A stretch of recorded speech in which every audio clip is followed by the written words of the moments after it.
Here with us, a former NASA astronaut who has spent months in space and aboard the International Space Station, our good friend, LEROY+CHIAO. Welcome back, Leroy. Thanks. Great to be with you. Great to have you. So NASA announced Friday another delay for the astronauts coming back. We know the craft had issues with its maneuvering thrusters, its helium leaks, and a propellant valve. If you were on board, how concerned would you be? Actually, this is, the spacecraft has had a number of problems, certainly running up to its actual launch. Got to the space station safely and now is docked, but the problems are relatively minor. We have some helium leaks. We have 5 total helium leaks. They're pretty small leaks. It's not too big of a deal. Of course, NASA has delayed the return primarily because they're being very conservative, want to be cautious. There's no problem in delaying the return, but also to gather some data because this part, the service module of the spacecraft, is actually going to detach and burn up in the atmosphere on the way home.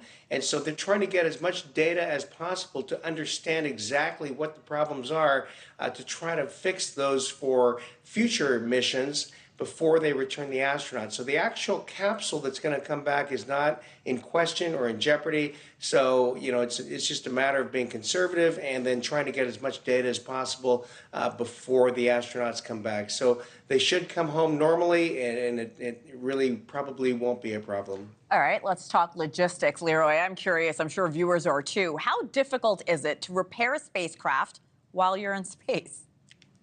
Well, the actual components that are being looked at, those aren't really accessible. They're very difficult to access on the ground. I mean, you're going to have to, dig into the spacecraft, if you will, to get to the parts that are actually leaking. To do an EVA or a spacewalk to go out and try to fix something, it's not really accessible. So a repair of this kind of thing, of the leaks, if you would, in space, really are not practical. And it's just a matter of kind of living with the leaks, which actually are not big leaks. The leaks, even the 5 leaks, are only about, NASA says they could tolerate 100 times the leak rate that's going on. So it really isn't a big deal safety-wise. They should be able to come home, but yeah, to go out and do a spacewalk to try to do something like that, it's not really accessible. So, Leroy, if you were on board the Starliner, you wouldn't be too concerned? No, actually not. These folks, Butch and Sonny, are consummate professionals. They know the state of their vehicle. They're on board right now waiting to let Boeing and NASA really get as much data as possible before they come home.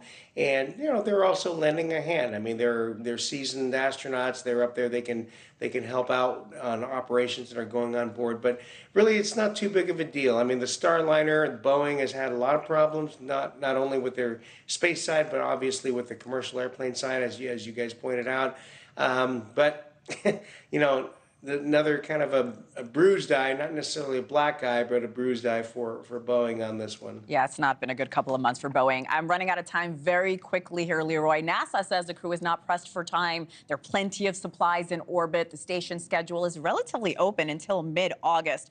In your opinion, how long can this craft and crew feasibly remain in space? Well, they can remain in space almost indefinitely because NASA regularly resupplies the space station, and having another 2 people on board is not a problem. So I would expect them to come back on schedule here in the next 4 days and come back here on the 26th. I love talking space with you, Leroy. LEROY+CHIAO, thank you so much, sir.